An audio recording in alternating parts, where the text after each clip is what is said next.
I need to see Professor Diet here. I hope he is there. Can we discuss about Robert Browning poem, Meeting at Night? Yeah. That's one of my favorite poems. Meeting at Night is actually a poem about love. But I can't find word love in it anyway. Yeah. Being in love is the sweetest and exciting experience. When someone in love, everything seems beautiful to him. His sweetheart seems the most important thing in the world. I see. In this poem, the speaker actually doesn't tell us all of these things directly. The poet even doesn't use the word love in his poem. It tells the experience of being in love, not to inform it anyway. He describes it through the specific situation in which a lover goes to see his sweetheart, and the impression of the journey over there where the reader not only can see and hear what the speaker see and hear, but also feel and share the excitement. It's beautiful. When I read this poem, I can see what he sees and feel what he feels. How can it be like that? Every line in this poem contains some image. Some appeal to the senses, such as the gray sea, the long black land, the yellow half-moon, the startled little waves that leap in fiery ringlets, and the blue spurt of a lighted match, all appeal to our sense of sight and express not only shape but also color and motion. While in the phrases, the warm sea-scented beach expresses the senses of both smell and touch. Can you see that? I understand now. But, how about the sense of hearing? You can find it in the push and prow of the boat onto the slushy sand, and also in the tap at the pane, the quick sharp scratch of the match, and the low voice of the lovers, and the sound of their heart beating. Then the two hearts beating each to each. All appeal to the sense of hearing. It's so romantic. How a lover come from afar away, sailing through the sea by boat, and when he reaches shores he walk to the village to meet his sweetheart. Such a long journey. But the meeting is worth it. They finally meet in a romantic way.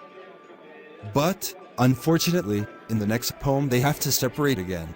It is in parting at morning he leaves his lover behind. Round the cape of a sudden came the sea, and the sun looked over the mountain's rim, and straight was a path of gold for him, and the need of the world of men for me. He has to go somewhere, perhaps working, and come back again in another day. Back the poem Meeting at Night. It's sad. They just met and separate rightly in the morning. Thanks for this nice discussion. See you tomorrow. Okay, see you tomorrow.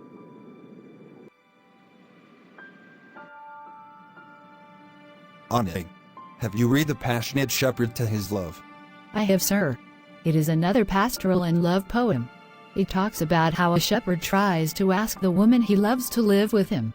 If she agrees, he promises to treat her like a queen. Very good, Oneg. In the first stanza, the shepherd speaks to his sweetheart, asking her to live with him. Come, live with me and be my love, and we will all the pleasures prove. That valleys, groves, hills, and fields, woods, or steeping mountain yields. From this stanza we can see that the speaker claims that they will be happy and explore all sorts of different pleasures together. How the speaker attracts her attention is a romantic one. And it's supported also by the wonder and beauty of the natural world that will surround them. In the second stanza, the speaker continues to describe the romantic activities in the pastoralist lifestyle. If she would be his lover, they will sit upon the rocks, seeing the shepherds feed their flocks. The shepherd then describes rivers where melodious birds sing madrigals. You know, madrigals are a type of chamber music generally performed in a smallish space by just a few voices. Just like the bird chirping in the trees and harmonizing and singing to the waterfalls. You said that this poem describes a pastoral life. What is pastoral, Professor? Good question, Oneg. In literature, pastoral dealing with shepherds or rural life. It presents the life of shepherds that free from the complexity and corruption of city life. According to Britannica, in English poetry there had been some examples of pastoral literature in the earlier 16th century. But the publication of Edmund Spenser's Shepherd's Calendar in 1579 brought about a trend for the pastoral. Can we say that it portrays an idealized version of country life, Professor? That's right. Their point of view was more idealistic than realistic. It because they viewed city life was corrupted and complicated. Then, they saw the rural life was more promising than the city life. It is romanticism point of view, where nature is better than artificial. What common topics in pastoral poems, Professor? In pastoral poetry, some common topics are death, love, the mockery of politics, and the ideal life of the country. When we see the imagery in this poem, I think it is like meeting at night. You are right. Like meeting at night and parting at morning, this poem is rich with image of senses. There is the visual image of the pastoral landscape and of the belt with coral clasps. And then the soft touch of the gown made from wool pulled from lambs. The sounds of the birds singing melodious songs. And the smell of the beds of roses and of the 1,000 fragrant posies. I do understand now. For speakers, it is very important to describe the pleasure through such beautiful landscape images. This shows also how he loves his sweetheart very much. This poem implies that his sweetheart lives in the city, and he invites her to live in the countryside. So, she can leave urban life, which is full of political intrigue, corruption and other complicated life. Therefore, it draws an implicit contrast between the city and country, making the city dirty, busy, and unpleasant, and the country peaceful, harmonious, and filled with pleasure. I see. The poem argues for a return to a simpler, purer way of life embodied by the countryside. That's right.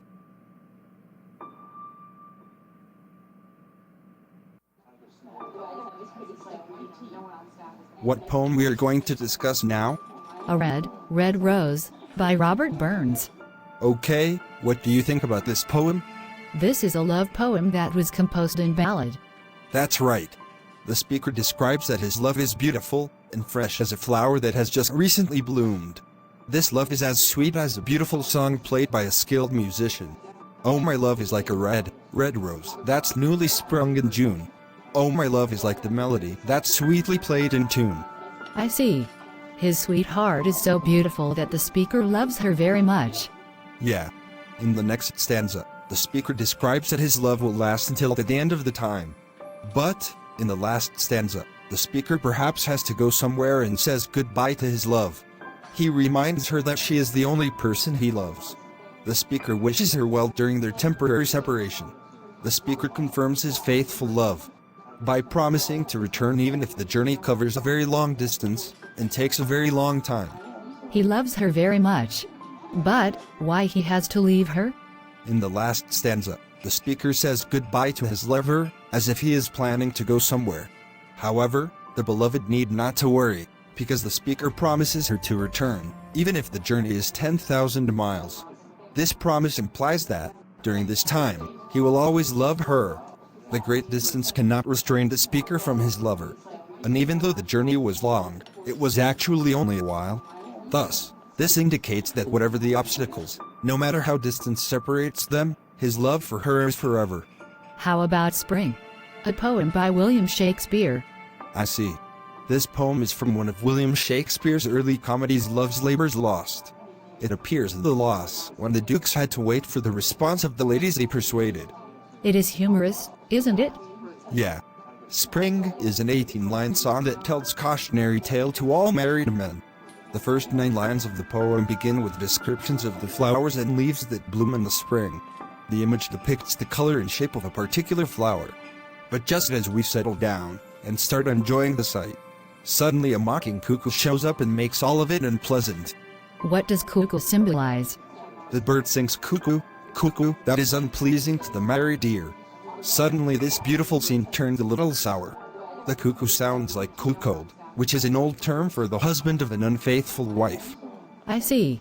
In the next stanza, I think the description is quite the same with the first stanza. That's right. The second stanza is the same as the first, starting with beautiful things. This time there are pictures of the shepherd, the lark, and the maiden. However, the cuckoo appears again, blowing up all the beautiful pictures earlier. In the end, it's hard to enjoy the beauty of spring with the cuckoo singing. I understand now. Actually, there's another poem that I want to discuss. But I'm afraid you have a lot of works to do. Yeah. Actually, I have further studies in drama class next 20 minutes. How about this afternoon? Do you have time? Okay. This afternoon I'm free. Thanks, Padiat. Okay.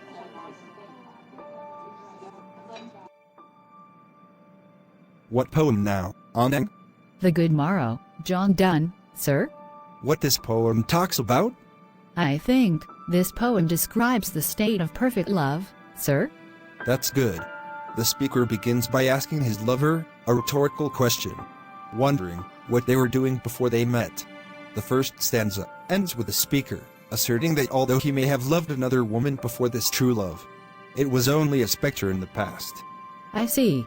While in the second stanza, the speakers say warm morning greetings to wake their souls, so that they avoid infidelity.